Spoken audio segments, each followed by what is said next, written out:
The silence was a physical weight, a blanket woven from filtered air and sterilized time, a constant pressure against his eardrums that had long ago replaced the memory of any other sound. It was a white silence, the color of the walls, the floor, the ceiling, the thin tunic he wore. Everything in the cell was a variation of non-color, a deliberate void designed to starve the senses. He was Asset 734. He was an experiment. He was a creature suspended in antiseptic stillness, his existence measured not in days or years, but in chimes. A chime. Once, Elian's eyes, the pale grey of a winter sea, opened without volition. The sound, a single, pure tone, echoed in the small space and then vanished, leaving the oppressive quiet in its wake. It was the signal. He rose from the cot, his movements fluid and practiced, a ghost in his own life. He crossed the room to the wall opposite the cot, where a section of the seamless white surface had become a mirror. It was not glass, but some polished polymer that reflected a perfect, cold image. He saw himself, thin, pale. His dark hair was a stark slash against the whiteness of his skin, grown longer than the regulations usually permitted, a minor oversight that felt like a roaring rebellion. He met his own gaze, searching for a flicker of the boy he vaguely remembered, the one who knew the smell of rain on hot asphalt. He found nothing but a placid emptiness, a carefully constructed mask. The mirror dissolved, rippling like water, before clearing to reveal the face of director Valerius. The director was a man carved from placid marble, his features handsome in a severe, classical way. Not a single line of stress or age marked his face, a testament to the consortium's advanced regenerative therapies. Only his eyes, a shade of blue so dark they were nearly black, held a chilling, ancient stillness. He smiled, a precise, bloodless motion of his lips. "Good morning, Elian," Valerius said. His voice was a calm baritone, transmitted through a hidden speaker. It was always perfectly modulated, never betraying emotion. It was the voice of control. Elian did not speak. Speaking was a privilege, not a right, and it was rarely granted. He simply inclined his head, a gesture of acknowledgement, of submission. "Today, we have a particularly interesting session planned," the director continued, his gaze analytical. "We're going to be testing the perimeter of your resonance. I want to see how far you can reach." Resonance. That was their clinical term for the storm inside him, the strange, humming frequency that connected him to the emotional states of others. It was a curse that they were trying to shape into a tool, a weapon. Elian felt a familiar cold dread seep into his bones, a feeling so old it was almost a comfort. The tests were always painful.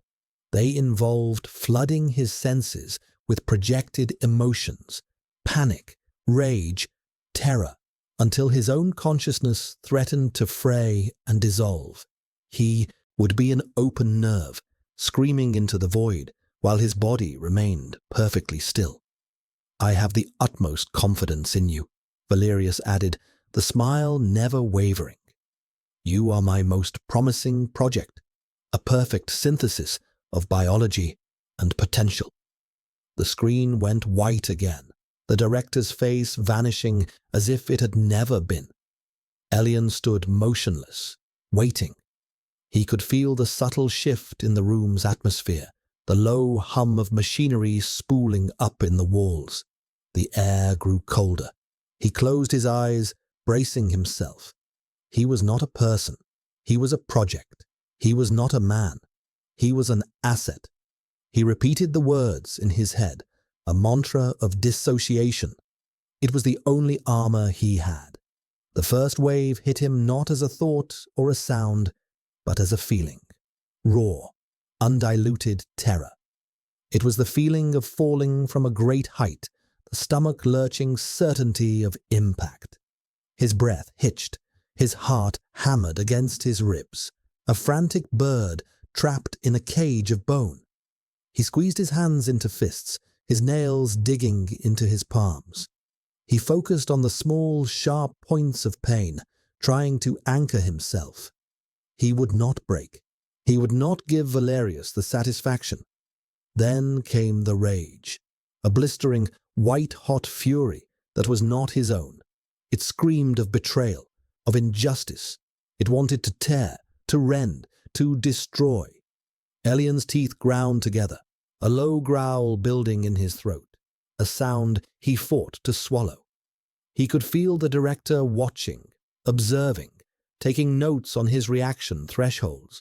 He was a specimen under a microscope. The emotions came faster, overlapping. Grief so profound, it felt like drowning. Apathy so complete, it was a living death. Joy so manic and sharp, it was indistinguishable from pain. They tore at him, a pack of phantom wolves, and he was the unwilling host, the vessel for their chaos. He sank to his knees, his body trembling. The white room began to swim, the edges blurring. He was losing himself. And then, through the cacophony, came something else. It was not a projection. It was distant, faint, a single clear note in the hurricane of manufactured feeling. It was an emotion he hadn't felt in years, one he couldn't even name. It felt like resolve, cold, hard, and sharp as a shard of obsidian. It was a focused, disciplined mind, moving with lethal purpose. It was utterly alien to the sterile, controlled environment of the facility. It was an anomaly, an intruder. For a fleeting second, Elian's resonance, his curse, latched onto it. It was like finding a solid object in a churning sea. He clung to it, his consciousness a desperate hand reaching out in the dark. The feeling was accompanied by a scent, so faint it was barely there, a phantom on the recycled air, burnt cedar, cold steel. It was the scent of something real, something from the world outside his white prison. The connection was severed as quickly as it had formed, leaving him gasping in the ensuing silence. The projected emotions had ceased. The test was over. The room was just a room again, white and empty. Elian remained on his knees, his breath coming in ragged pants. His body ached, his mind felt scoured raw. But underneath the exhaustion, a new feeling flickered. It was tiny, fragile, and utterly terrifying. It was hope. The intruder, the source of that cold resolve, was coming. He didn't know who or what it was. He didn't know why. But in the sterile, predictable world of Asset 734, for the first time in a decade, something had changed. The perfect system had a flaw. A crack had appeared in the white wall of his world, and something, or someone, was about to break through. He pressed his forehead to the cool floor, the smooth polymer a stark contrast to the turmoil inside him. He held the memory of the scent, cedar and steel, like a secret prayer. It was the first secret he had ever owned. Kalen moved through the neon-drenched arteries of Neo-Kyoto, like a wraith. Rain fell in shimmering, acid-tinged sheets, slicking the chrome walkways and turning the holographic advertisements into bleeding watercolors. He wore a long, dark coat, the collar turned up against the downpour, his face obscured by shadow. He was a man made of shadows, his presence as fleeting as the steam rising from the street vents. He had just completed a job, data extraction from Omnicorp's central server. It was clean, precise, and impersonal. He'd bypassed 3 layers of black ice security, cloned the data stream, and slipped out through a maintenance conduit without tripping a single alarm. No guards were harmed. No lives were lost. It was elegant. It was professional. It was how he worked. His comm unit, a subcutaneous implant behind his ear, chimed softly. Package delivered and verified. A synthesized voice confirmed. Payment transferred. Kalen didn't respond. He stepped into a darkened alleyway, the cacophony of the city fading to a dull roar.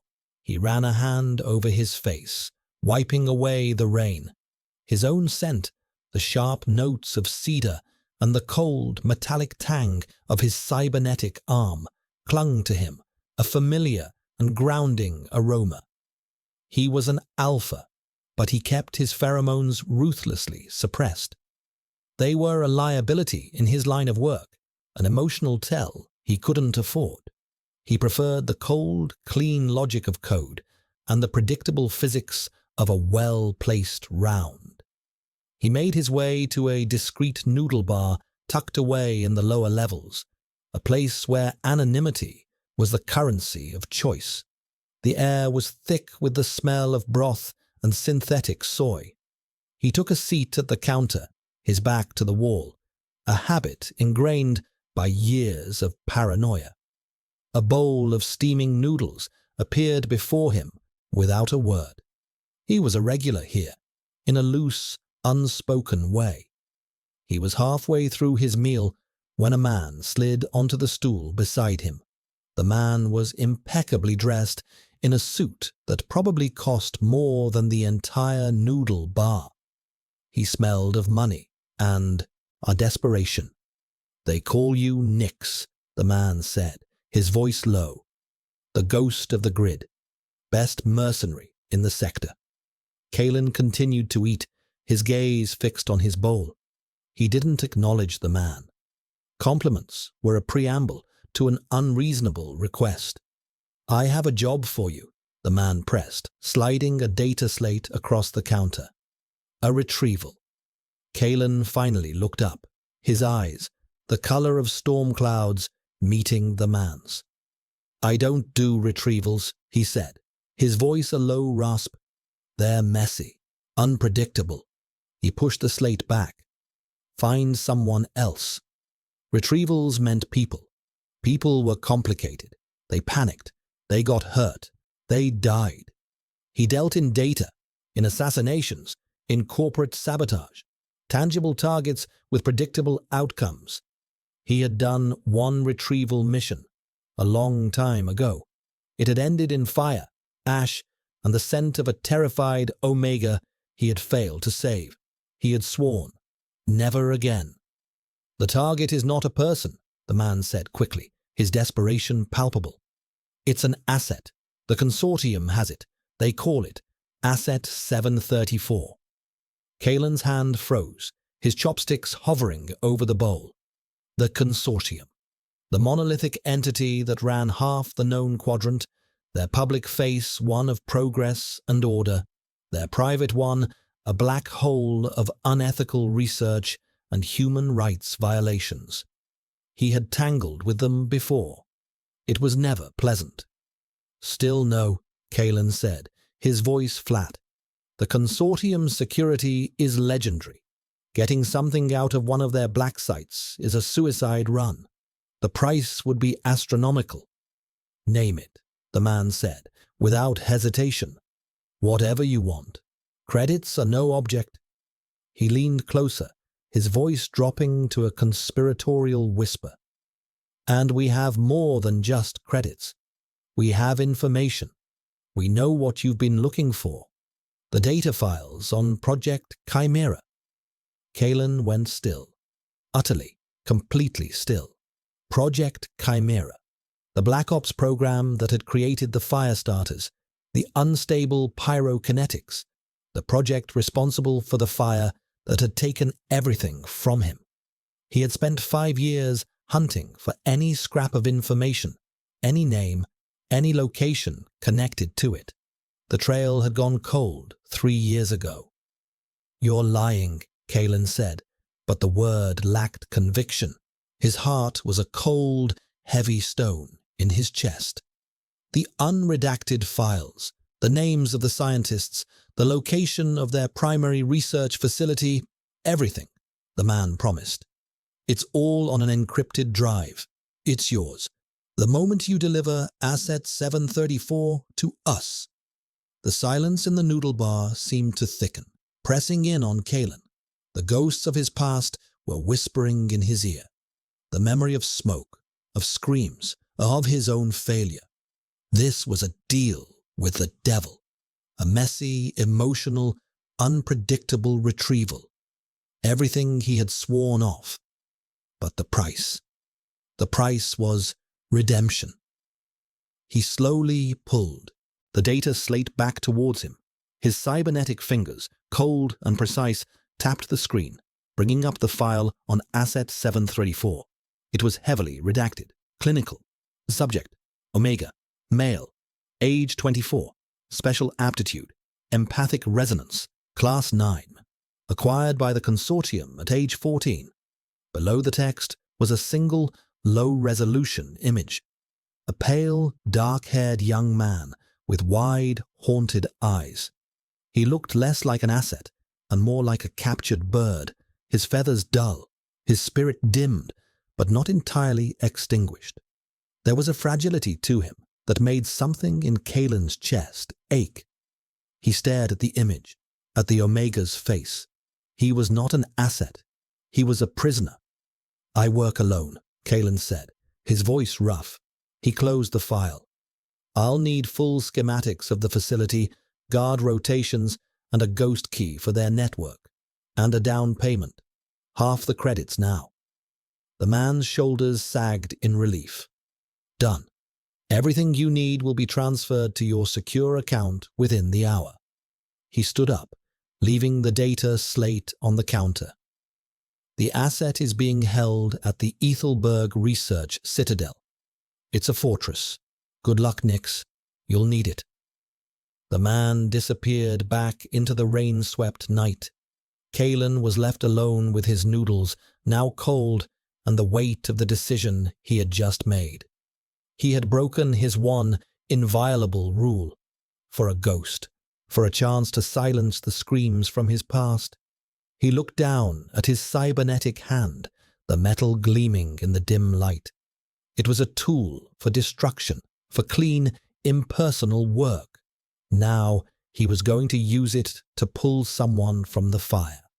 The irony was not lost on him. He picked up the data slate. He was not a hero. He was not a savior. He was a mercenary taking a job. But as he looked at the Omega's face one more time, a flicker of something unfamiliar stirred within him. A protective instinct he had long thought buried. He was an alpha, and this Omega was his mission. The days following the test blurred into a new kind of waiting. The oppressive, static silence of Elian's cell was now charged with a nervous energy that was entirely his own. The hope that had flickered to life was a painful, fragile thing. He nurtured it in the deepest part of his mind, shielding it from the ever-present surveillance, from the cold gaze of Director Valerius. He replayed the moment in his head 1,000 times, the storm of projected emotions, and then the single clear note of cold resolve, the scent of cedar and steel. It was his only anchor, his proof that he hadn't imagined it.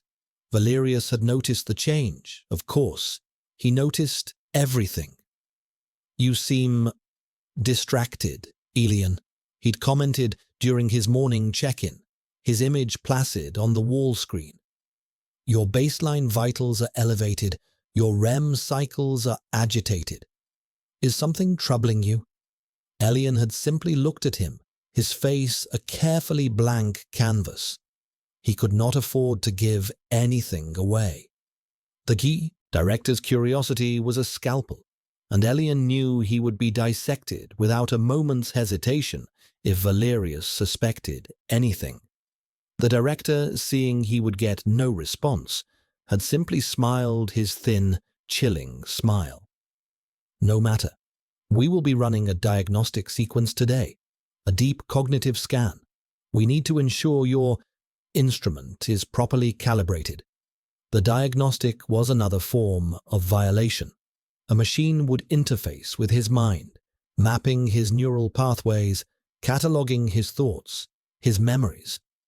It was an invasive, non-consensual intimacy that left him feeling hollowed out, his innermost self exposed and catalogued like a butterfly pinned to a board.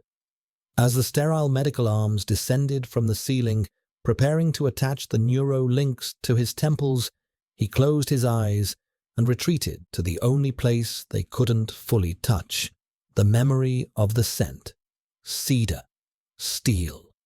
He imagined it so vividly he could almost taste it on the air. It was a shield, a mantra. The scan began. Cold data flooded his mind, a river of numbers and code trying to chart the landscape of his soul. He felt the machine's presence, a dispassionate observer picking through his memories, the sparse, fragmented images of his childhood before the consortium, the feel of grass under his bare feet, the sound of his mother's laughter, a sound he could barely recall. The machine catalogued it all as pre-acquisition sensory data. Then Valerius's voice echoed in his head, amplified by the machine. Let's examine the source of this new anomaly, this agitation. The focus of the scan shifted, becoming sharper, more painful. It probed the edges of his resonance, searching for the event that had disturbed his equilibrium. It was looking for the intruder. Panic, cold and sharp, pierced Elian's defenses. If the machine found the memory of that external connection, Valerius would know. The facility would go on high alert. The faint glimmer of hope would be extinguished before it ever had a chance to catch fire. He had to hide it. He had to bury it. He did the only thing he could think of. He used his curse as a weapon. Focusing all his will, he pushed back. Not with force, but with chaos. He dredged up the most painful, volatile emotions from the dregs of his memory and his recent tests. He flung terror, grief, and white-hot rage into the diagnostic stream, deliberately corrupting the data feed. He created a storm of pure, emotional noise, a psychic scream that overloaded the machine's sensors. Alarms blared in the sterile room. Red lights flashed against the white walls, painting the space in the color of blood. The medical arms retracted violently. Valerius's voice, for the first time ever, held a note of sharp surprise. Cease the diagnostic. System overload imminent. The neurolinks detached, and Elian slumped forward, gasping. A thin trickle of blood ran from his nose. The effort had cost him, leaving him drained and trembling. But he had done it. He had protected his secret. The wall screen flickered back to life, showing the director's face. The placid mask was gone. In its place was a look of intense, predatory fascination. Remarkable, Valerius breathed, his dark eyes glowing with scientific fervor. Defensive psionic feedback. You actively fought the scan. You are developing in ways we never anticipated. He wasn't angry. He was delighted. Elian had just revealed a new, more interesting facet of his abilities. The dread in Elian's stomach coiled tighter. He had won the battle, but he may have just made his war for freedom infinitely harder. We will have to adjust your containment protocols, Valerius said, his composure returning. You are becoming more powerful, Elian, and more unpredictable. The screen went blank. Elian was left alone in the flashing red light, the wail of the alarms slowly dying down. He had shown his hand. He had revealed a part of his strength, and in doing so, had invited a stronger cage. He pushed himself back to his cot, his body screaming with exhaustion. He had bought himself some time. But how much? He lay on the thin mattress, staring at the ceiling as the emergency lights faded back to the familiar, sterile white. The silence returned, heavier than before. But it was different now. It was the silence of a held breath, the silence before a storm. He closed his eyes, and for the first time, he didn't just remember the scent of cedar and steel. He actively searched for it, casting the net of his resonance out into the facility, a silent, desperate call into the void. "Are you still there? Are you still coming?" There was no answer, only the hum of the machinery, the stillness of his prison, and the terrifying, exhilarating knowledge that the game had changed. He was no longer just a passive subject.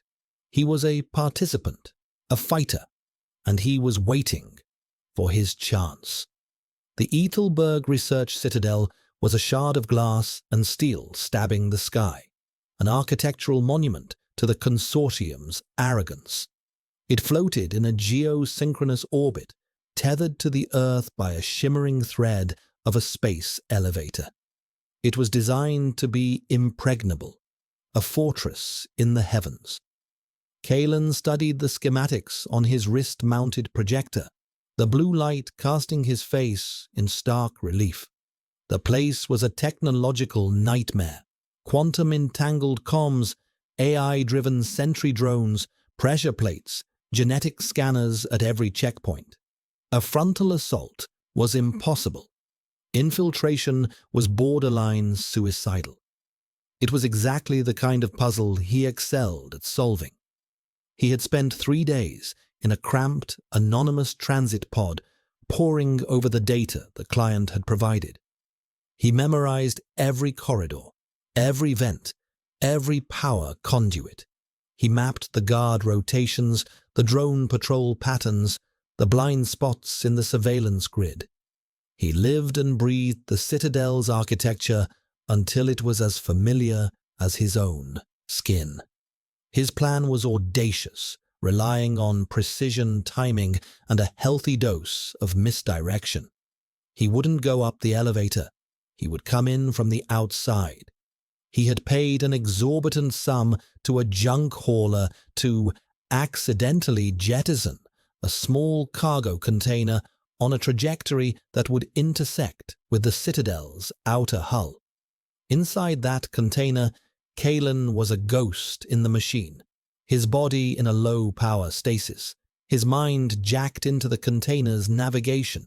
The impact was a gentle kiss of metal on metal, just enough to engage the station's automated debris clamps.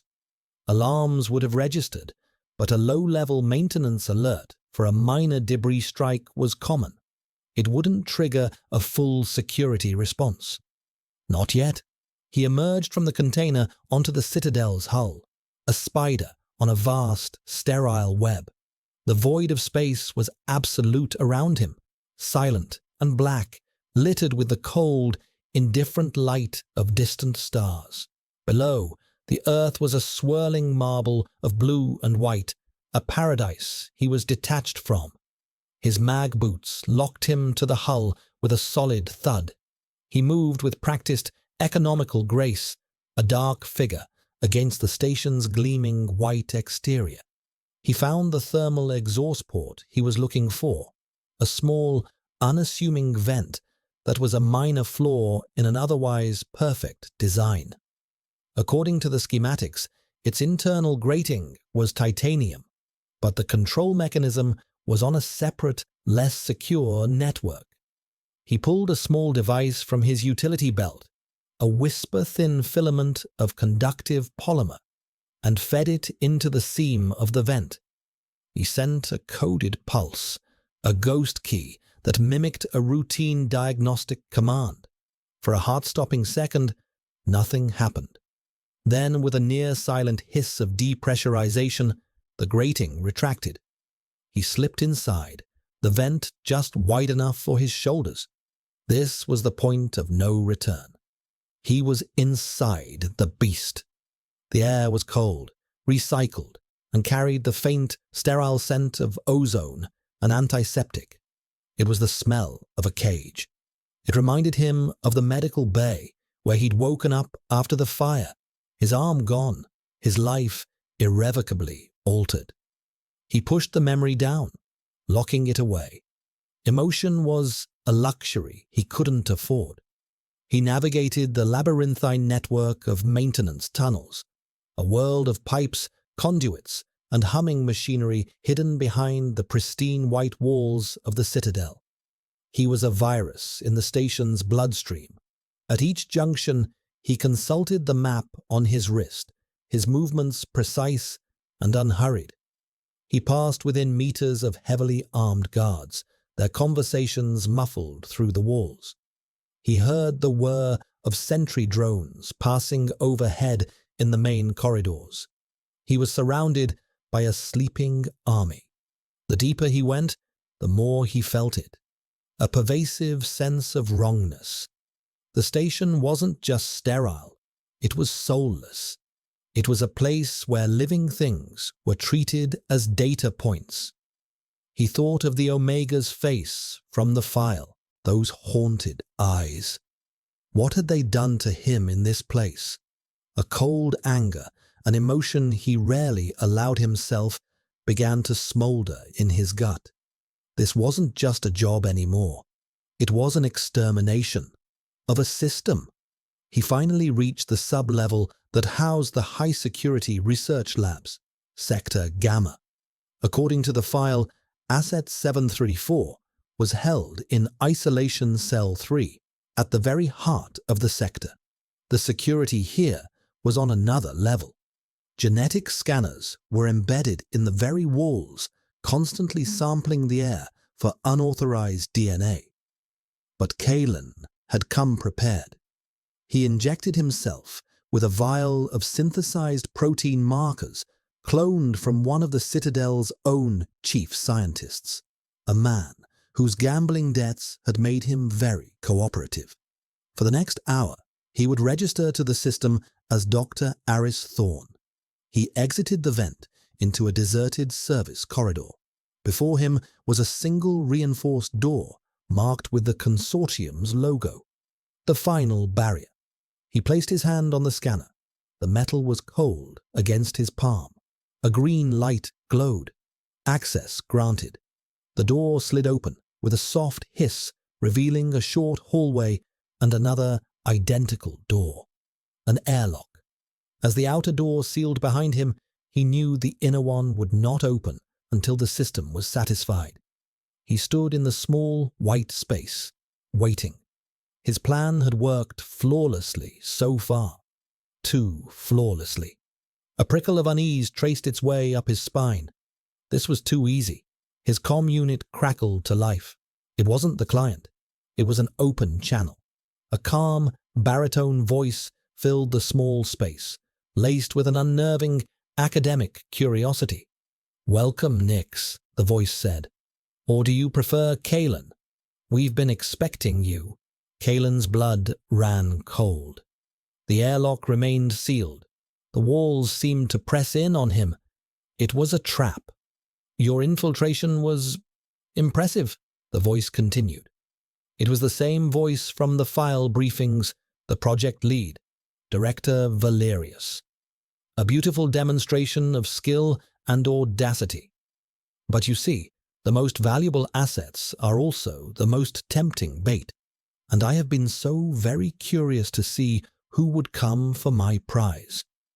On the wall in front of him, a screen flickered to life. It showed the inside of the isolation cell. It showed the Omega, Elian, curled on his side on the cot, his back to the camera. He appeared to be asleep. "He is a remarkable creature, isn't he?" Valerius mused. "More sensitive than any of our instruments. He felt you coming, you know. A subtle disturbance in the facility's emotional baseline. A spike of resolve. It has made him quite agitated." Kalen's fists clenched. He had been played. The client, the information on Project Chimera. It was all a lure. A carefully constructed trap by the consortium itself to test its own security and to capture the one mercenary capable of breaching it. "Do not despair, Kalen," Valerius said, his voice smooth as silk. "This is not an end. It is an opportunity. A man of your talents could be a great asset to the consortium, far more valuable than some rogue mercenary." Kalen didn't answer. He scanned the airlock. There was no visible way out. His mind raced, processing variables, calculating odds. They were falling rapidly. "Join us," Valerius offered. "Help us unlock the potential of humanity. Help us create order from the chaos of emotion." Kalen let out a short, harsh laugh. "I've seen the kind of order you create." He looked at the screen, at the still form of the Omega. "It's the order of a cage." "A necessary cage," Valerius corrected gently. "To protect a beautiful, rare bird from a world that would tear it apart. And to study its song." The director paused. "But I see you are not a man of reason." "A pity." The screen showing Elian went dark.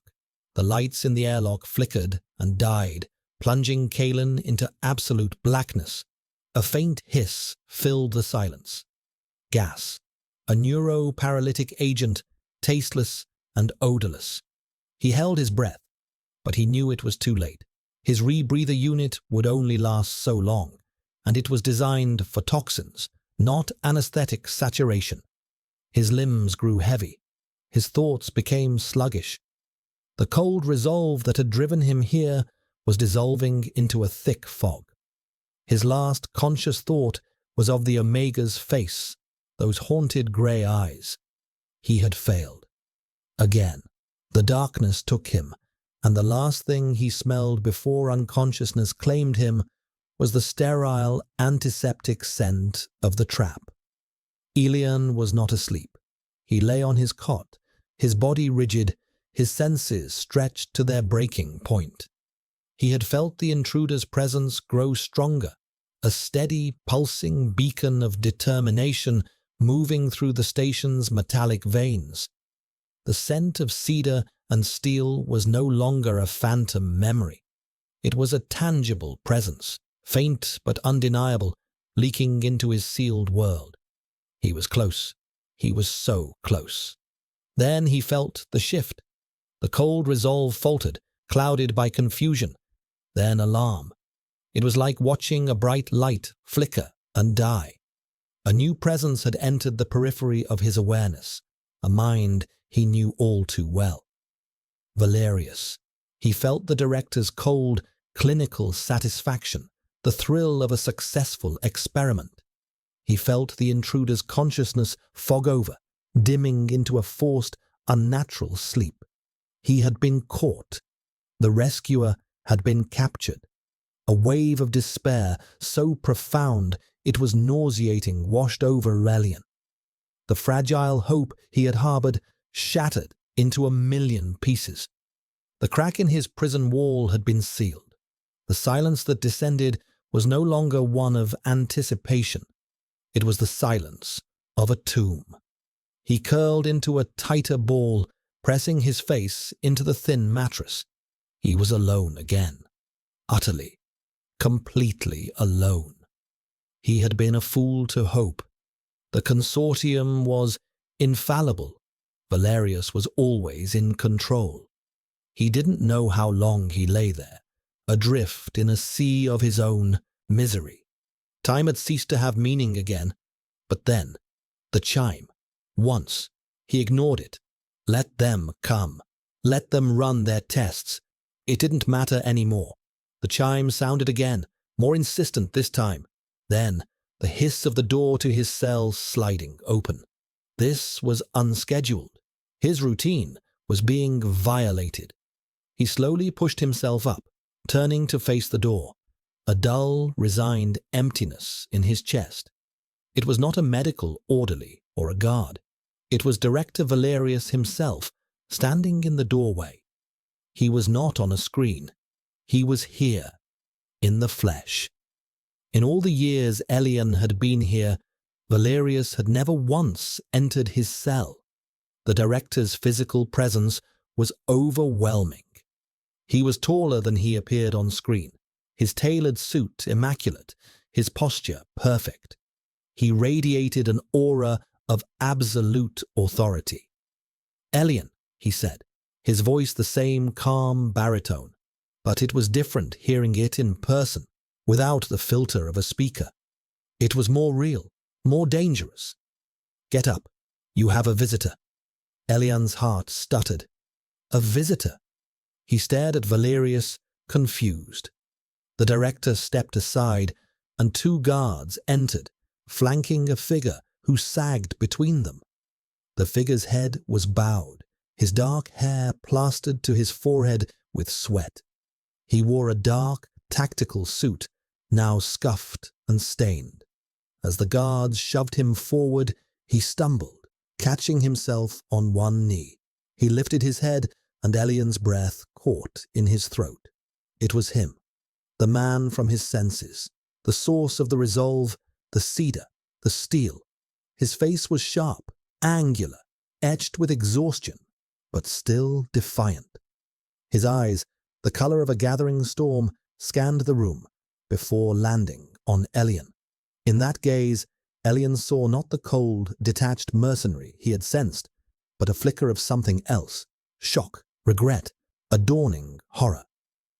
"Kalen, meet Asset 734, Valerius said, his voice laced with the dry amusement of a collector showing off a prized possession. Or, as I prefer to call him, Elian. "Elian, this is the man who came all this way to rescue you." The name, Kalen, echoed in Elian's mind. It felt solid, real. He stared at the captured mercenary, a maelstrom of emotions churning inside him. This was the face of his shattered hope. This was the man who had failed. But seeing him here, brought low but not broken, sparked something else. Not pity, not anger. A strange, fierce protectiveness. He was here because of him.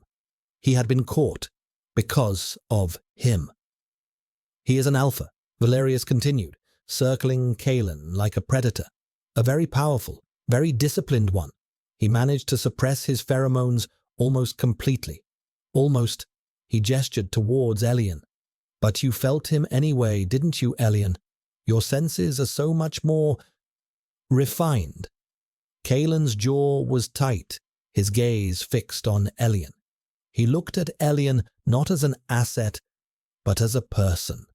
His eyes took in the thin tunic, the pale skin, the starkness of the cell. Elian could feel the man's self-recrimination, a bitter, burning wave of it. Failure.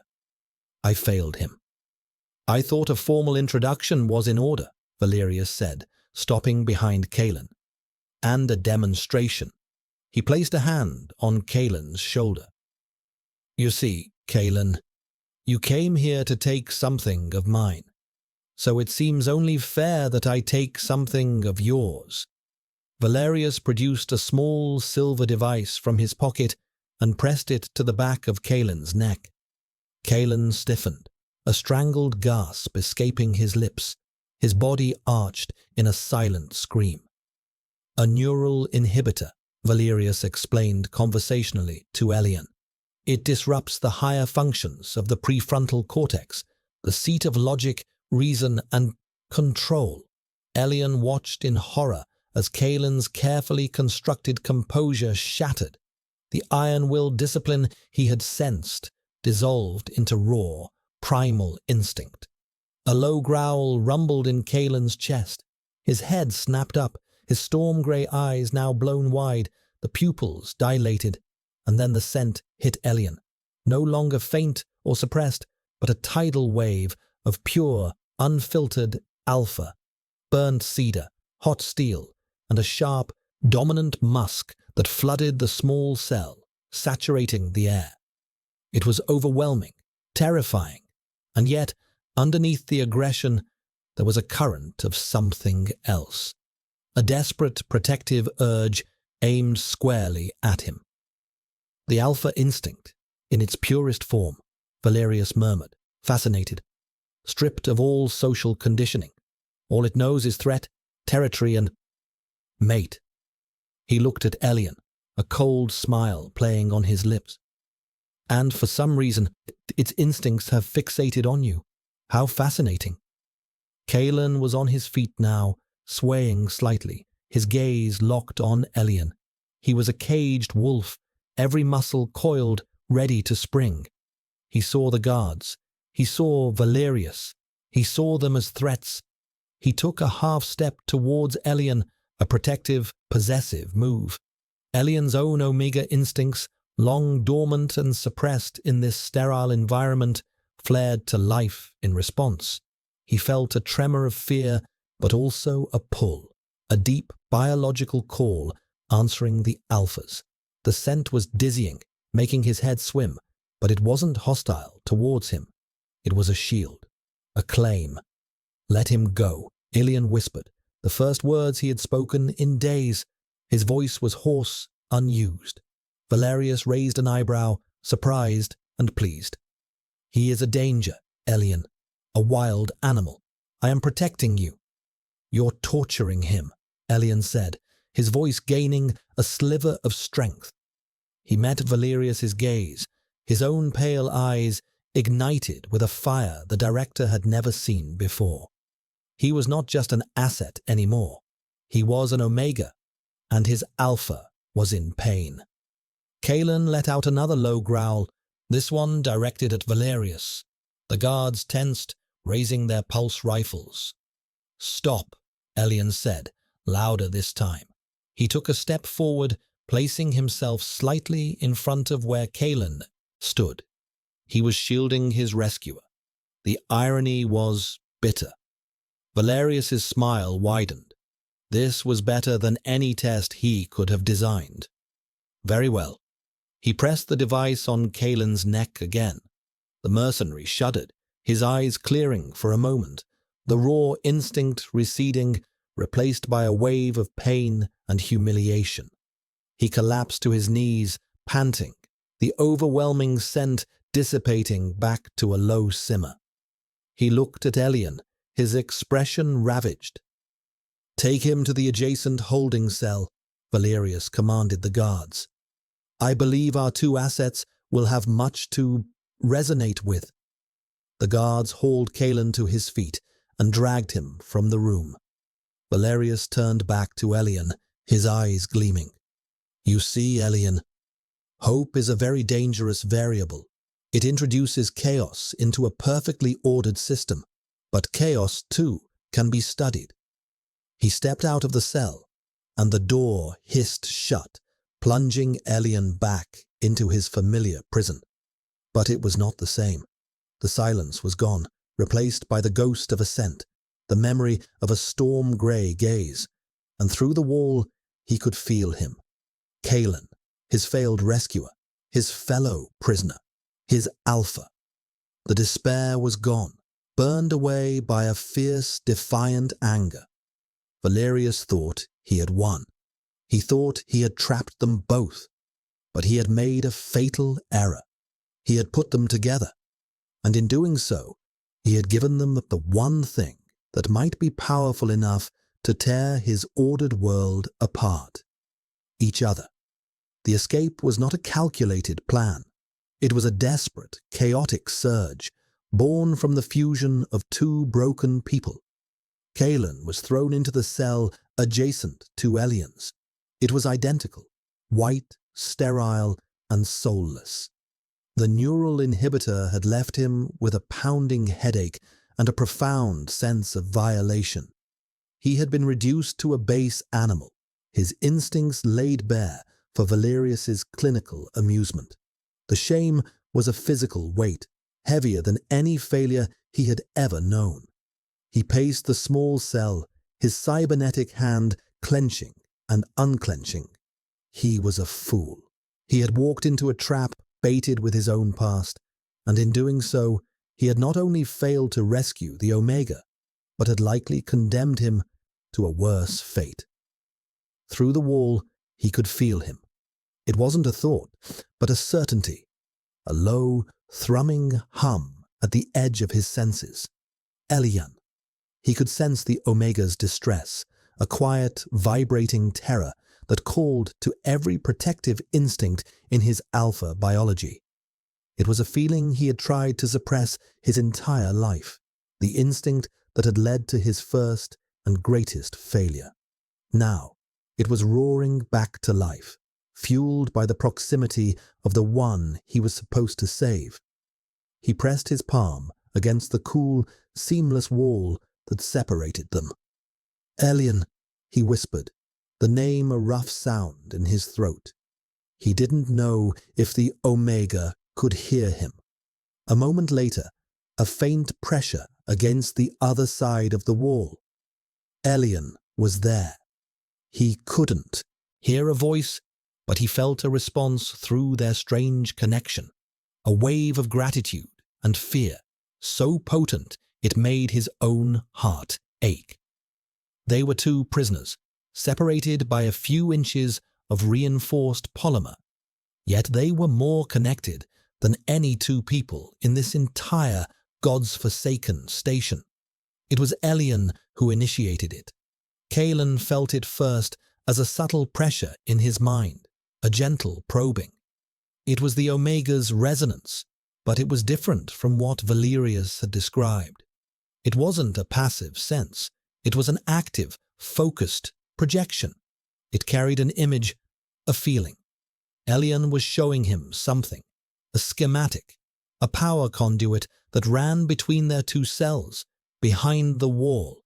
He was showing Kalen a weakness, a way out.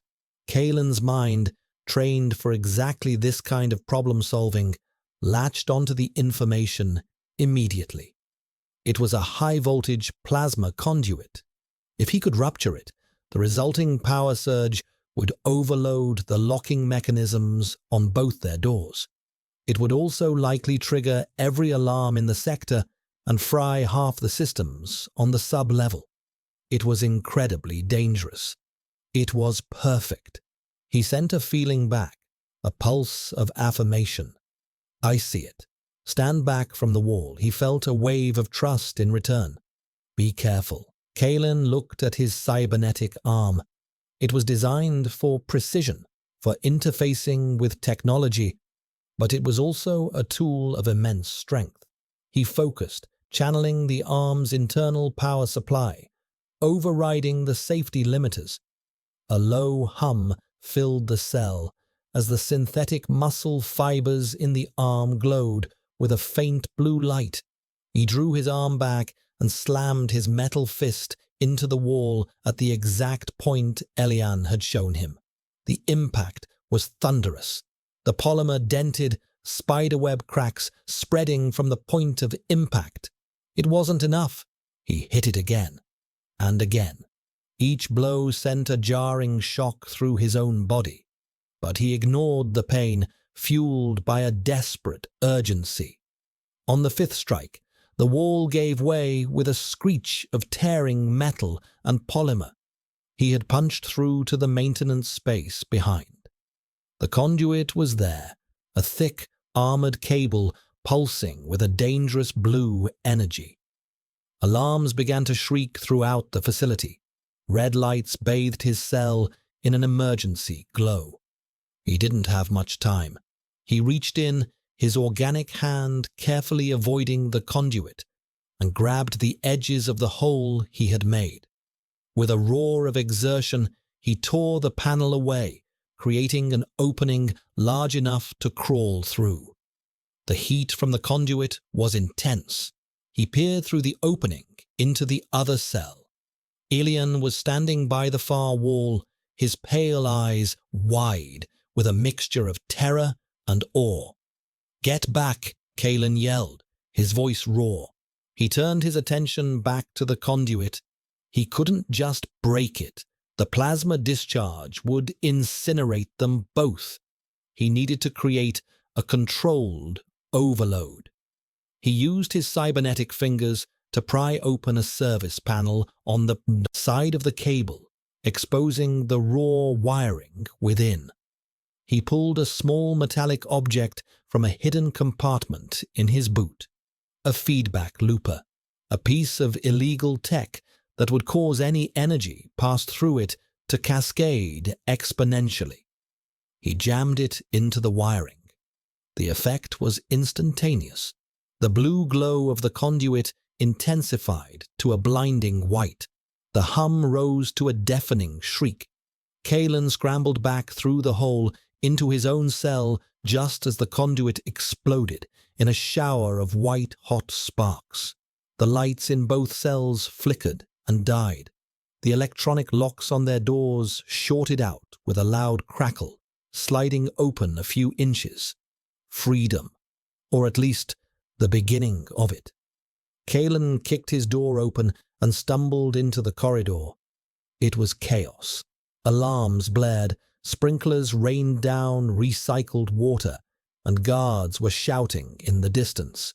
He ran to Elian's cell. The Omega was standing in the doorway, hesitating, his senses overwhelmed by the sudden noise and chaos after years of silence. "Come on." Kalen grabbed his hand. The contact was electric. Elian's skin was cool, his hand trembling, but he gripped Kalen's back with surprising strength. Kalen pulled him into the corridor. For a moment, they just stood there, amidst the flashing lights and screaming alarms, two fugitives in the heart of the enemy's fortress. Elian was disoriented, his head turning, trying to process everything at once. Kalen put himself between Elian and the direction of the approaching guards. "This way," he yelled, pulling Elian down a service corridor he had memorized from the schematics. The escape was no longer a clean, precise plan. It was a mad dash for survival. They ran, their footsteps echoing in the metal hallways. Elian, who hadn't run in a decade, stumbled, but Kalen held him up, half dragging, half carrying him. They were a study in contrasts. Kalen was brutal efficiency, his movements economical and deadly. He took down two guards with swift, incapacitating blows, his cybernetic arm a blur of motion. Elian was a sensory beacon. "Left," he gasped, feeling the panic of a hidden patrol around the next corner. Two of them, afraid. Kalen didn't question it. He trusted the Omega's strange sense. He kicked open a panel, pulling them into a dark ventilation shaft, just as the guards rounded the corner. They huddled together in the cramped, dark space, the sound of the guards' heavy boots passing just below them. Kalen could feel Elian trembling beside him. He was cold, soaked from the sprinklers, and breathing in ragged gasps. But he wasn't panicking. There was a core of steel in him that Kalen had not expected. He had spent his life as a victim, but in this moment of crisis, he was a partner. "You did that," Kalen breathed, his voice low in the darkness of the vent. "You showed me the conduit." Elian nodded, his dark hair brushing against Kalen's shoulder. He couldn't form words, his mind still reeling from the sensory overload, but he sent a wave of confirmation through their connection. "We did it." A new scent was present in the small space, mingling with the cedar and steel. It was the smell of ozone and rain-soaked earth. Petrichor. It was Elian's scent, a quiet, calming aroma that cut through the adrenaline and the violence. It grounded Kalen in a way he hadn't felt since before the fire. He looked at the Omega huddled beside him in the dark. This was the messy, unpredictable, emotional reality of a rescue mission. It was everything he had sworn to avoid, and he wouldn't trade it for anything. He was no longer just a mercenary fulfilling a contract. He was an alpha protecting what was his. "Stay close," Kalen murmured, his hand tightening its grip on Elian's. "We're not out of this yet." Through the grate below, they saw Valerius striding down the corridor, his face a mask of cold fury. He was flanked by elite shock troops. The hunt was on. Kaelin and Ellian exchanged a look in the dim light. Their escape was just the beginning. The war had just started. They moved through the citadel's hidden spaces, a ghost and his echo. Kaelin led them through the station's skeletal framework, a world of darkness, dust, and the constant hum of life support. Ellian followed, his hand a constant, grounding pressure in Kaelin's. The Omega's senses, once a tool for his torture, had become their greatest weapon. He was their early warning system, a living proximity detector that felt the emotional signatures of the guards long before they were visible. He would tug on Kaelin's arm, whispering, "Anger, close," or "Anxiety, 2 corridors over," guiding them through the patrols with an unnerving accuracy.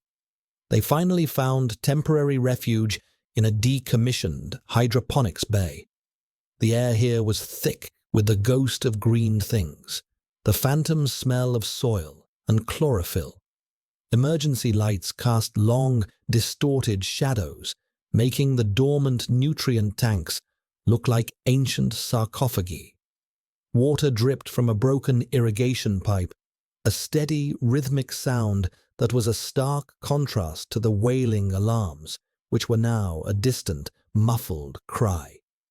Kaelin gently pushed Ellian to sit down, his back against a large tank. The Omega sank to the floor, his body trembling with exhaustion and adrenaline. His pale face was smudged with grease, his thin tunic torn at the shoulder.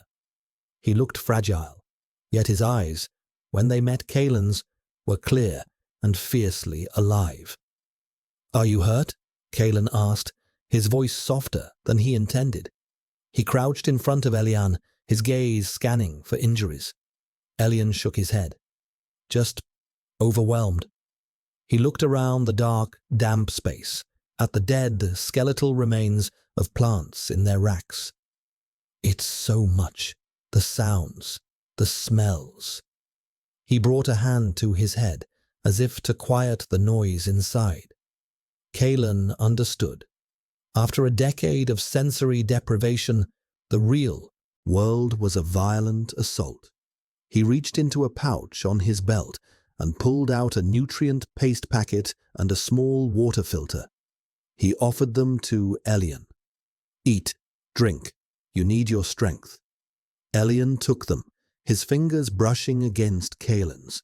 The brief contact sent a jolt through them both. He fumbled with the packet, his hands still shaking. Kaelin took it back, tore it open with his teeth, and handed it back. Their eyes met over the small offering, a moment of quiet understanding passing between them.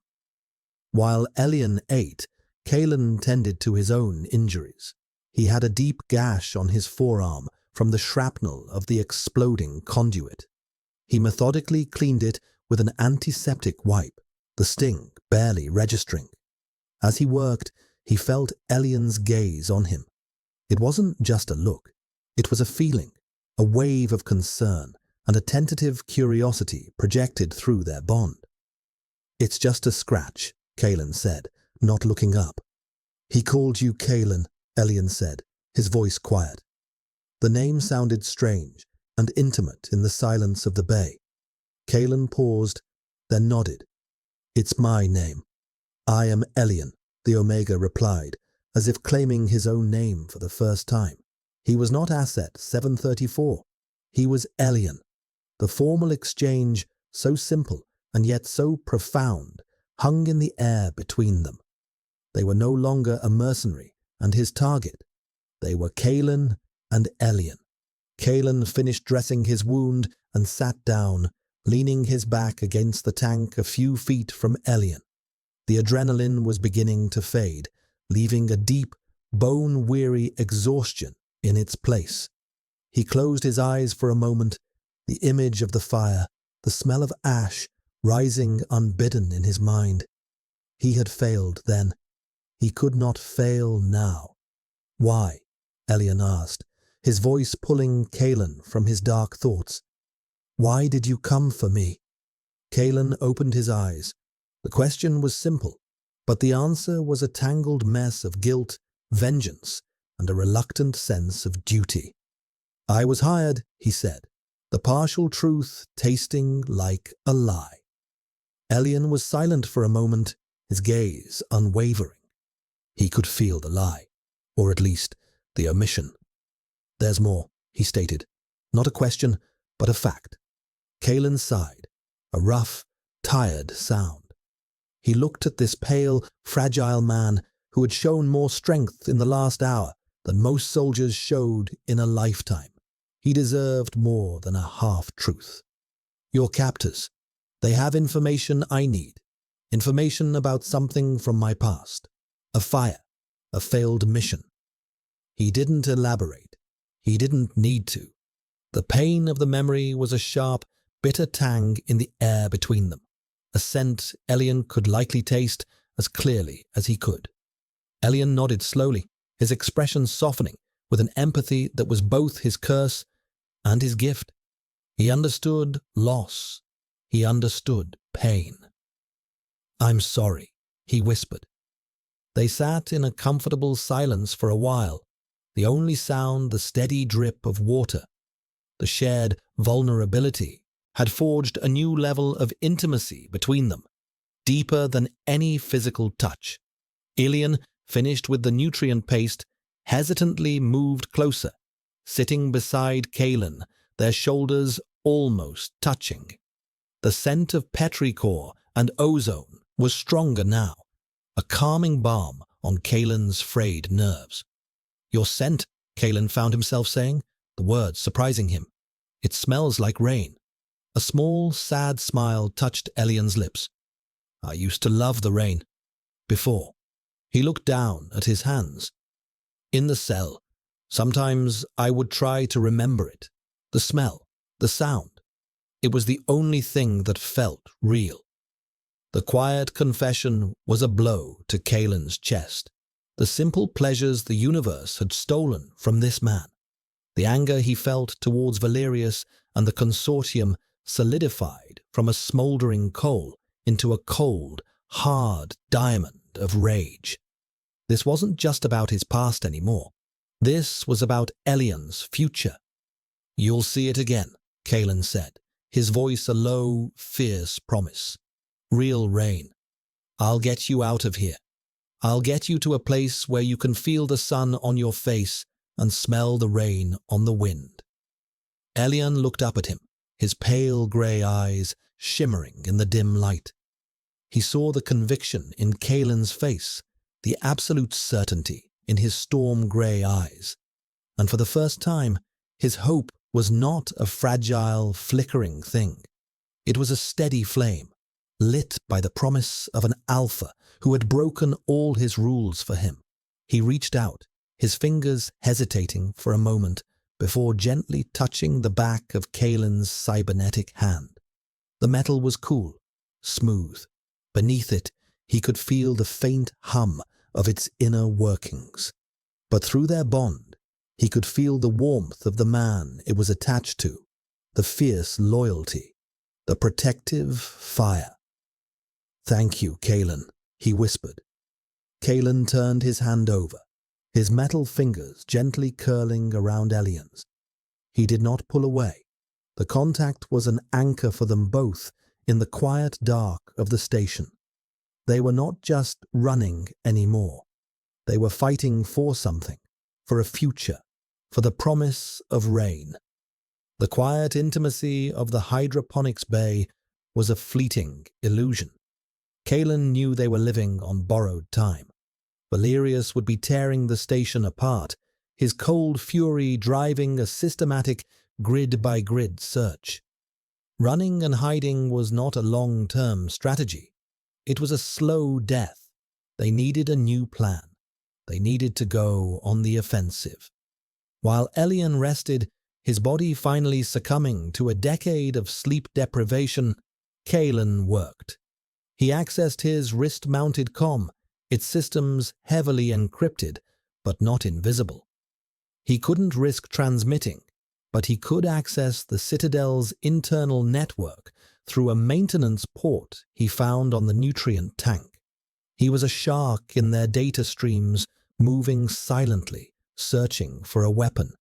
His anger had cooled, replaced by the cold, calculating logic that had made him the best in his field. Emotion was a fire that could forge a weapon, but you needed a clear head to wield it. He thought about Valerius. The director's weakness was his arrogance, his belief in the perfection of his own system, and his greatest prize was Elian. Valerius wanted to study Elian, to weaponize his resonance. That was the key. Kalen's fingers flew across the holographic interface, sifting through terabytes of data. He found what he was looking for in a deeply encrypted, triple firewalled sector of the server. Project Resonance. It was all there. Years of unethical, illegal research. The acquisition of psionically gifted children. The brutal training and testing protocols. The names of dozens of other assets. Some still here. Some listed as decommissioned.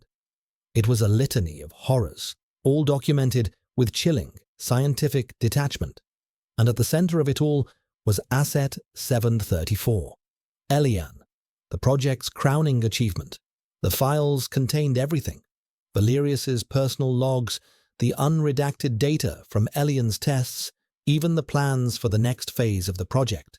A device that would amplify an empath's resonance, turning them into a broadcast weapon capable of pacifying or terrorizing entire populations. It was monstrous. It was also the weapon he needed. If he could leak this data to the inter-system news networks, the consortium would be crippled. The public outcry would be catastrophic. Valerius would be finished. He began to formulate a new plan. The main comms array was at the highest point of the citadel, the spire. It was the most heavily guarded section of the station. Getting there would be nearly impossible. But the data was the prize. It was worth the risk. He felt a soft stir beside him and looked over. Elian was awake, his pale eyes watching him. He hadn't needed to make a sound. The Omega had felt his shift in mood, the crystallization of a new plan. "What is it?" Elian asked, his voice still soft with sleep. Kalen showed him. He projected the files onto the wall of the tank, the lists of names, the clinical descriptions of torture disguised as experiments. He saw Elian flinch as his own designation, Asset 734, appeared on the screen, followed by a video file of one of his sessions, his body convulsing on the floor of the White Room, while Valerius's voice calmly narrated his physiological responses. Kalen's hand balled into a fist. He almost shut it off, not wanting to subject Elian to the trauma again. But Elian stopped him. "No, leave it." His voice was cold, hard. The fire Kalen had seen in his eyes before was back, burning brighter than ever. He was looking at the evidence of his stolen life, of the countless others who had suffered like him. The sadness in him was being forged into something else, something sharp. "I'm going to broadcast this," Kalen said, his voice low and grim. "All of it, to every network in the quadrant. I'm going to burn him to the ground with his own work. He'll be waiting for us at the comms array," Elian said. It wasn't a guess. He could feel it. He could feel Valerius's cold, patient certainty. The director knew where they would have to go. He was laying another trap. "I know," Kalen said. "This time, we'll be ready for it." He looked at Elian, a new, dangerous idea forming in his mind. "Valerius sees you as an instrument, a thing to be studied. He doesn't understand what you really are." He tapped the file describing the resonance amplifier. "They wanted to turn you into a weapon. Let's show them what that really looks like. Elian stared at the schematic for the amplifier, then back at Kalen. He felt the shape of Kalen's plan in his mind, a terrifying, audacious gambit. Kalen wasn't just going to leak the data. He was going to use the array to give Elian a voice that could scream across the system. "I can't," Elian whispered. The thought of wielding his curse on that scale was horrifying. The pain of the tests was still a fresh wound. To do that to himself, willingly. "You won't be alone," Kalen said, his voice firm. He reached out, his cybernetic hand resting on Elian's shoulder. The contact was solid, grounding. "I'll be with you. I'll get you to the console. I'll protect you while you do it. All you have to do is reach." He was asking the impossible. He was asking Elian to take the most painful part of his existence and turn it into a sword, to open himself up completely, not just to the pain Valerius had inflicted, but to all the pain documented in those files, to become a conduit for the suffering of every soul the consortium had broken. Elian looked at the names on the wall, the other assets, the ones who didn't make it. He thought of the decade spent in the White Room, the slow, systematic erasure of his own identity. He thought of Valerius's calm, detached cruelty. And he thought of Kalen, the broken, beautiful man who had come for him, who had shown him a kindness he had forgotten existed. His fear was still there, a cold knot in his stomach. But beside it, a new feeling was growing, a cold, righteous fury. He was not an asset. He was not an experiment. He was Elian, and he was done being silent. He met Kalen's gaze, his own pale eyes reflecting the grim light of the data on the wall. He gave a single, sharp nod. "Okay." The single word was a declaration of war. Kalen felt a surge of fierce pride. This Omega was no one's victim. He was a survivor. And together, they were going to bring the heavens down on the man who had tried to cage them. Kalen's personal vendetta for Project Chimera felt small now, a part of a much larger, more important fight. This was for Elian, for all the others. "Good," Kalen said, a grim smile touching his lips. He closed the files. "Then let's go give the director his surprise." He stood up, offering a hand to Elian. The Omega took it, without hesitation, his grip firm. They were no longer running.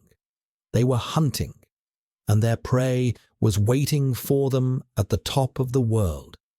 The ascent to the Citadel's spire was a journey through hell. Every level was on high alert. Corridors that had been empty were now crawling with consortium shock troops in their sterile white armor. Kalen and Elian moved like phantoms, sticking to the shadows, using Elian's empathic senses and Kalen's tactical genius to navigate the maze of patrols. It was a deadly dance of prediction and reaction. 3 ahead, Elian would whisper, his hand clutching Kalen's arm. Moving away. 1 is nervous. He's new. Kalen would process the information instantly, choosing a route, timing their movements to the half-second. They bypassed some patrols, and others they were forced to confront. Kalen was a brutal artist of violence.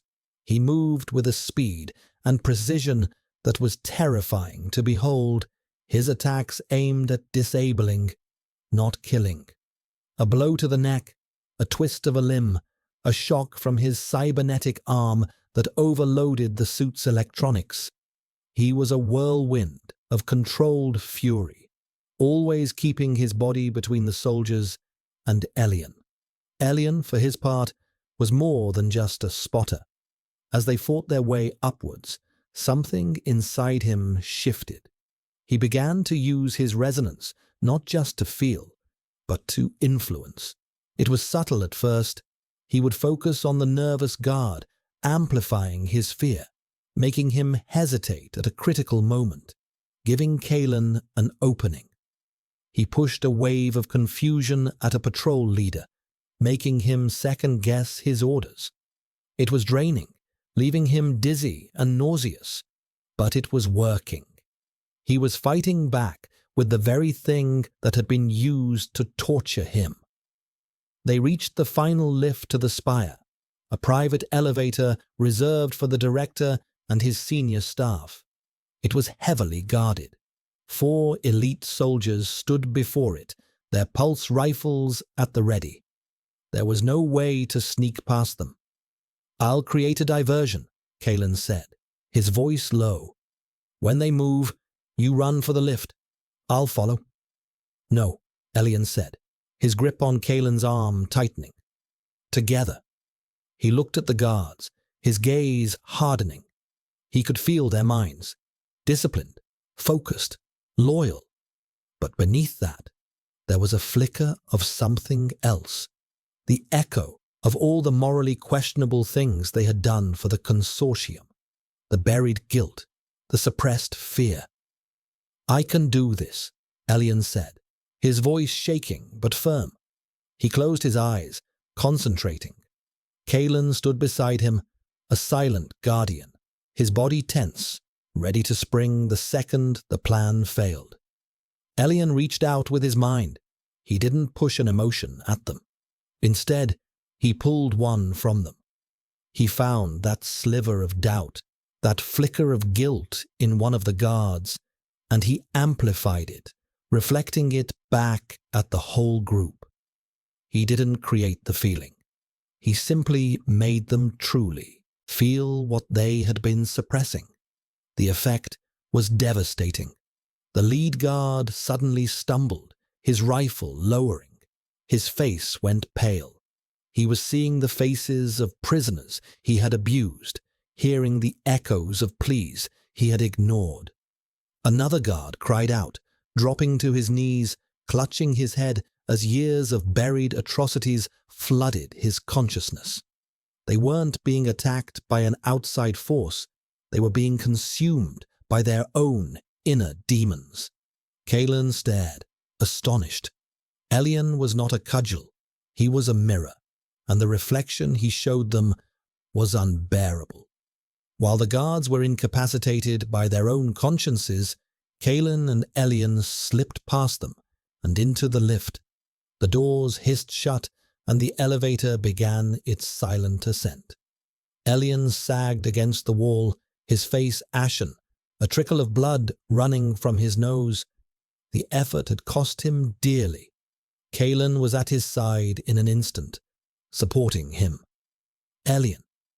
His voice was filled with a raw concern that stripped away the last of his mercenary detachment. He wiped the blood from Elian's lip with his thumb. "I'm okay," Elian breathed, leaning into Kalen's strength. He was more than okay. He was powerful. The terrified boy from the White Room was gone, replaced by a man who had just dismantled 4 elite soldiers without throwing a single punch. The lift doors opened into the spire's control room. The space was circular, with a panoramic view of the star-dusted void and the curve of the earth below. It was beautiful and terrifying. In the center of the room was the master comms console, and standing beside it, waiting for them, was Director Valerius. He was alone. "A truly stunning performance," Valerius said, his voice calm, appreciative. He applauded slowly, the sound echoing in the vast, quiet room. "You have exceeded all my expectations, Elian. Both of you." Kalen moved, placing himself in front of Elian, shielding him. "It's over, Valerius. We're broadcasting everything." Valerius smiled his thin, bloodless smile. "Are you? You have the data? Yes. But do you have the key?" He gestured to the console. "The broadcast system is locked, biometrically, to me." He tapped his finger on the console. You have come all this way for nothing. It was the ultimate arrogance. He hadn't set a trap of soldiers and guns. He had set a trap of bureaucracy, of simple, absolute control. He doesn't need your console, Kalen said, his voice a low growl. He looked back at Elian, his gaze full of trust. He just needs the amplifier. Valerius's smile faltered for the first time. He followed Kalen's gaze to Elian, and then to the schematic for the resonance amplifier that Kalen had pulled up on his wristcom. Understanding dawned in the director's dark eyes, followed by a flicker of what looked like genuine fear. "You can't," Valerius whispered. "The feedback loop. It would kill you." "A cage is a slower death," Elian said, his voice ringing with a newfound clarity. He stepped out from behind Kalen, his gaze locked with the director's. "You wanted to study my song, director. Now you get to hear it." Kalen moved to a secondary console, his fingers flying across the controls. "I can't give you full access to the comms array, but I can reroute the amplifier's power feed through the station's primary antenna. It'll be a raw, unstructured broadcast, but it will be powerful enough to be picked up by half the quadrant." He worked furiously, bypassing Valerius's lockouts. "I need 30 seconds. "I will not allow it." Valerius lunged, not for Kalen, but for Alien. He saw the Omega as the source of the threat. But Kalen was faster. He intercepted the director, his cybernetic arm catching Valerius's wrist in a grip of steel. The two men struggled, a silent, desperate battle of wills. Elian ignored them. He walked to the center of the room, directly under the antenna's focal point. He closed his eyes, taking a deep breath. He was the eye of the storm. He reached inward, not to his own pain, but to the data Kalen had shown him. The names, the faces, the suffering. He gathered it all up, every bit of horror and injustice. He became a vessel for it. "Now, Kalen," he cried out. Kalen shoved Valerius back and slammed his hand down on the console. "It's done. The channel is open." Elian opened his mouth and he screamed. It was not a sound. It was a wave of pure, raw emotion, amplified 1,000 times and broadcast across the stars. It was the grief of a stolen childhood, the terror of the torture chamber, the cold fury of injustice. It was the collective pain of every soul the consortium had ever broken. It was a psychic scream of truth, a wave of agony and rage that washed over the entire station. The lights in the spire flickered and died. The panoramic view of the stars dissolved into static. Every system in the citadel connected to the network overloaded and crashed. The soldiers, the scientists, the bureaucrats, everyone felt it. They felt a fraction of the pain their victims had endured, and it broke them. Valerius crumpled to the floor, his hands over his ears, as if to block out a physical sound, his face a mask of agony. His perfect control, his clinical detachment, was shattered by the very emotions he had sought to quantify. He was drowning in them. In the center of the room, Elian stood, a conduit of terrible, beautiful power. Light seemed to pour from him, a blinding white aura. He was burning himself out, pouring every last ounce of his being into this one defiant cry. Kalen watched, his heart in his throat. He saw the toll it was taking. Elian's body was shaking violently. The blood from his nose was now a steady stream. He was sacrificing himself.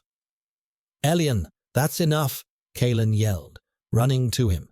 He grabbed the Omega's shoulders just as Elian's strength gave out. The light vanished. The psychic scream cut off. Elian collapsed, his body limp, his consciousness gone. Kalen caught him, lowering him gently to the floor. The citadel was dark. It was silent.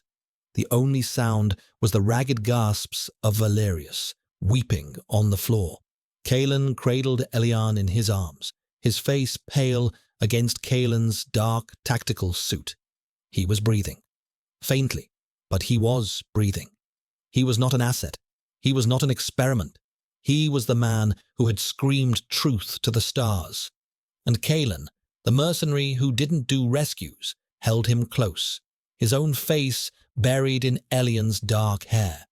And for the first time in years, he felt the sting of tears in his own eyes. They had won. But the cost was terrifyingly high. The aftermath was a deafening silence. The citadel, once a monument to order, was a dead thing floating in the void.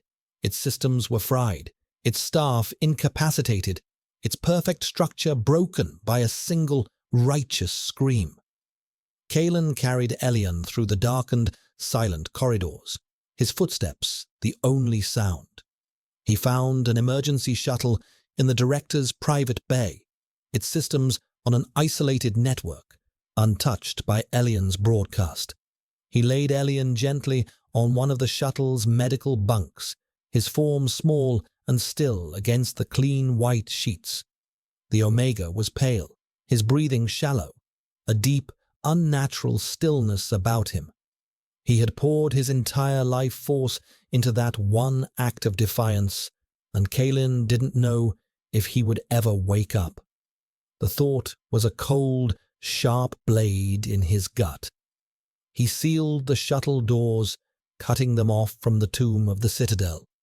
As he initiated the launch sequence, he glanced at the main viewport. He saw Valerius, a broken figure, being taken into custody by a rival corporate security team that had docked in the chaos, vultures drawn to the consortium's carcass. Kalen felt nothing, no satisfaction, no triumph, only a vast, aching emptiness. He had his revenge.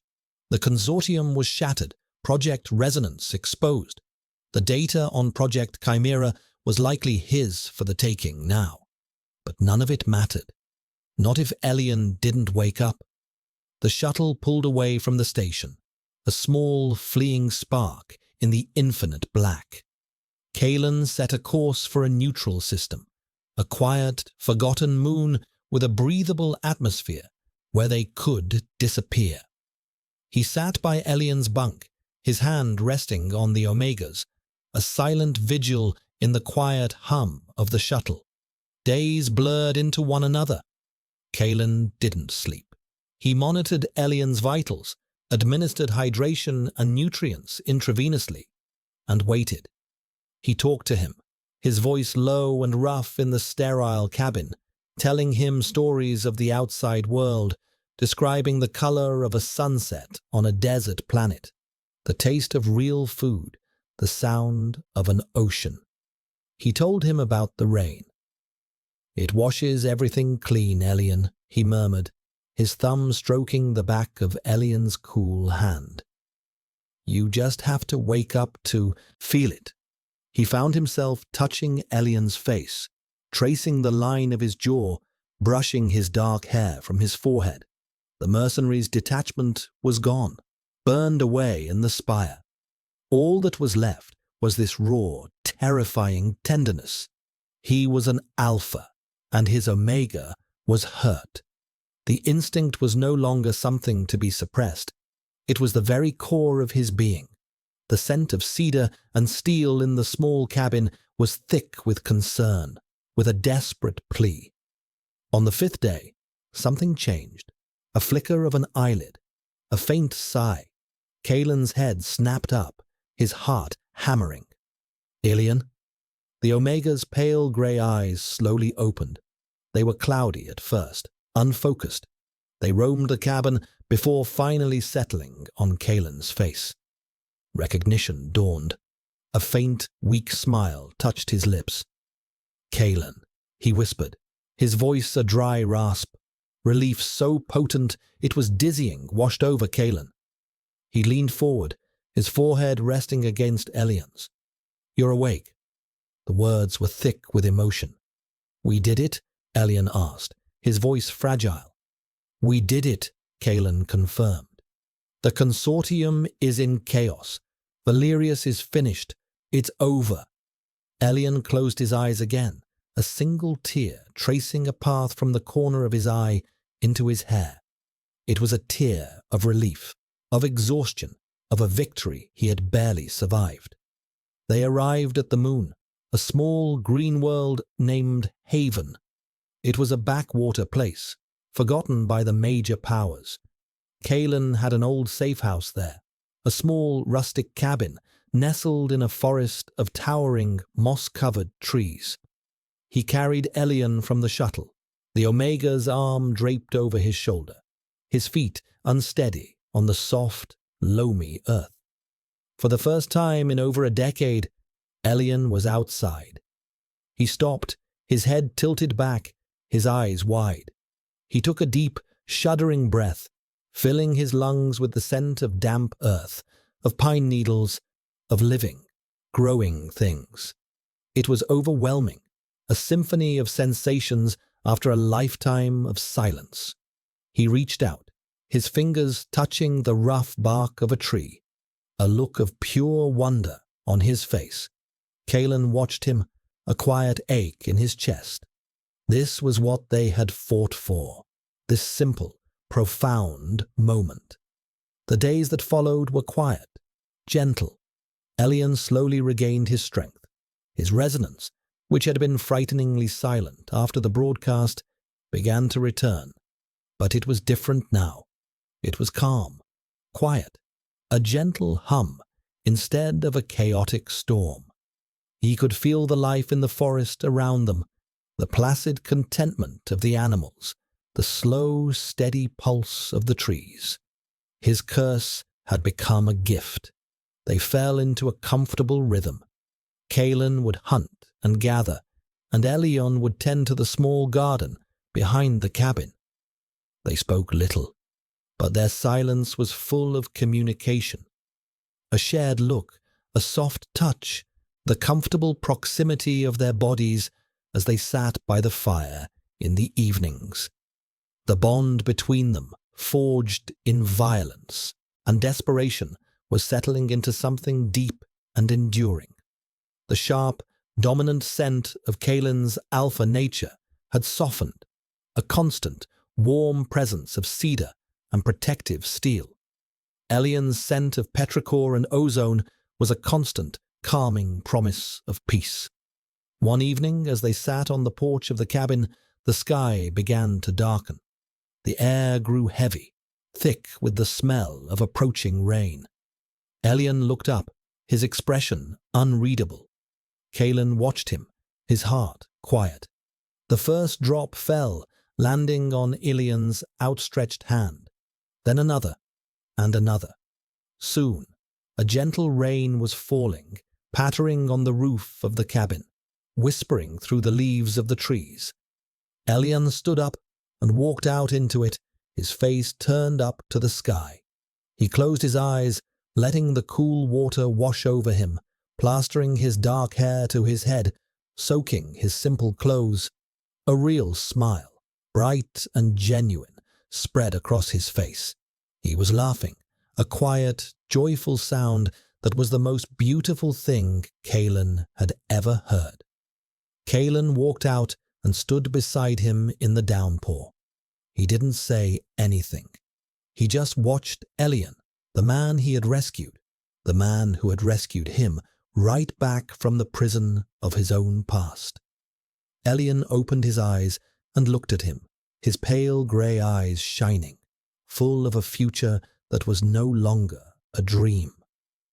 "You kept your promise," he said, his voice soft over the sound of the rain. Kalen reached out, his hand, the cybernetic one, coming to rest on Elian's cheek. The metal was cool against his rain-kissed skin. "I always will," he said, his voice thick with a promise that went far beyond this moment. He was not just a mercenary. He was not just an alpha.